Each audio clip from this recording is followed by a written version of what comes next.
Of course, Global News would have ran that article without interviewing the gay men at all, just giving 15 minutes of fame to Ahmad Borhat, someone who they had already interviewed without any mention of that they had featured this amazing Canadian in a story earlier. Didn't mention that at all, but did continue to allow him to provide excuses without being critical of that excuse at all. Even though the photos, the only evidence that we really have of this altercation outside of the injuries that the two gay men sustained, the photos immediately discredit the testimony that Ahmad Borhat provided Global News.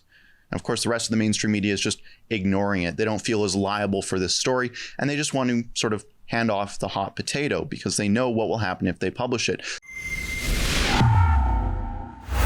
The recent violent attack on two gay men in Calgary has left many wondering why people in powerful positions are so keen to forgive and forget or not cover the situation entirely. When it comes to the mainstream media, they were all too eager to not do anything, to completely ignore the situation until the police put out a call to ID the suspects. That's when Rebel News actually published our story identifying one of the suspects as Ahmad Borhat.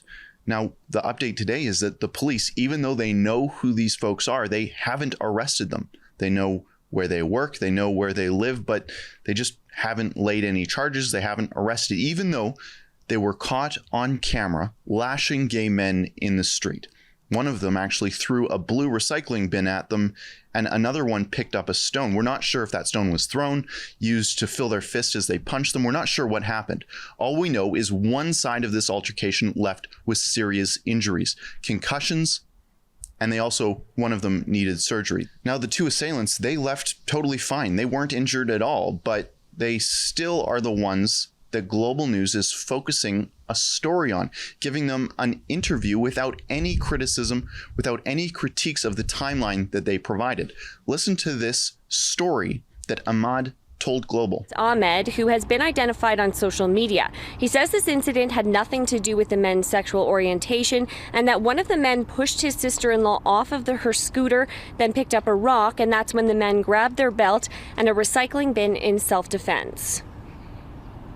And then after that, one of them reached down and grabbed the belt, which is when my brother picked up the blue recycling bin to scare them away, sort of as a shield. After that, everybody walked away and there was no indication of any serious injuries. Now, there's a few things that I want to pick apart here. Global News was completely uncritical of what they just aired. Not only did they just label him, in terms of his name, Ahmad, which is effectively Bob of the Middle East, there's one thing in particular that he said that we can show is demonstrably false. After that, one of them reached down and grabbed the belt, which is when my brother picked up the blue recycling bin to scare them away. Borhat said, and I quote, "And then after that, one of them reached out and grabbed the belt, which is when my brother picked up the blue recycling bin to scare them away." Well, see the face on this one individual holding the blue bin. That doesn't look like the face of someone trying to scare someone else away, someone who's scared for their own life, so they fight back in self-defense. No, that looks like a face of someone who's angry at something. I wonder what that could be. But what I want to point out in this picture is what proves this statement wrong. In this picture, when he's picked up this blue recycling bin, there Ahmad Borhat is standing there with his belt in hand, ready to whip these gay men in the street. Now you can see another photo here of one of the gay men holding that belt in his hand. He reached out and grabbed it, presumably as he was being whipped. Now, Ahmad Borhat also said that they had no idea that these two men walking arm in arm were gay. They just said that they didn't even think about it until after the fact. Until reports started coming out about the incident, we did not know anything about the two individuals, including their sexual orientation. I don't know many heterosexual men who walk down Kensington arm in arm with another dude. That's just not something that straight people do. It is something that would really annoy a violent homophobe, though. Now, the story actually gets stranger because although Global News didn't identify the wife and give her 15 minutes of fame, the wife did post on social media. You can see that here. What I find so peculiar about this is that the wife says that Ahmad Borhat tried to take off his wife's belt, which we don't think actually happened. It almost sounds like Ahmad Borhat might have wrote this for his own wife. He says that they picked up a rock off the ground and their instinct was to take off my belt to use as self-defense. What does that even mean? To start there are always two sides of every story. We as couples decided to go on a scooter ride yesterday on our days off, minding our own business, minutes away back to our vehicles.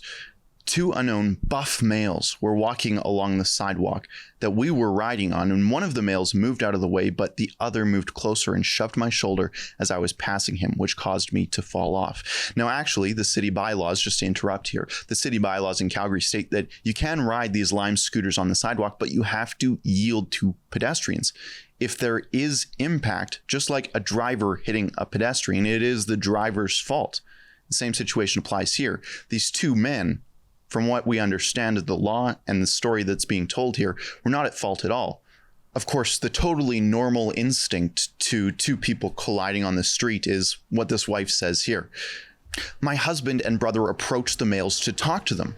They had picked up a rock off the ground. Their instinct was to take off my belt to use as self-defense. But as you see in the picture, it was pulled away from them from one of the guys, which is why the garbage bin was picked up and was being used for self-defense as well. I'm not sure if this woman is doing her husband any favors by writing this, if she even did write this herself. From what I understand, this is sort of an admission that the immediate response to an accidental impact on a sidewalk to which they were at fault of was to pick up weapons and start assaulting the two gay men who were walking arm in arm. This doesn't sound like any sort of excuse. This sounds incriminating. But for some reason, the Calgary police have yet to arrest them. Maybe they're determining the optics. Who is the more oppressed individual here? Of course, Global News would have ran that article without interviewing the gay men at all, just giving 15 minutes of fame to Ahmad Borhat, someone who they had already interviewed without any mention of that they had featured this amazing Canadian in a story earlier. Didn't mention that at all, but did continue to allow him to provide excuses without being critical of that excuse at all, even though the photos, the only evidence that we really have of this altercation outside of the injuries that the two gay men sustained, the photos immediately discredit the testimony that Ahmad Borhat provided Global News. And of course, the rest of the mainstream media is just ignoring it. They don't feel as liable for this story, and they just want to sort of hand off the hot potato because they know what will happen if they publish it. The radical leftists will say, how dare you insinuate that these two Arab-looking men were homophobic? Well, I'm sorry. If your immediate response to some sort of collision on a sidewalk is to start lashing and punching gay men in the street, well, just maybe you might be homophobic.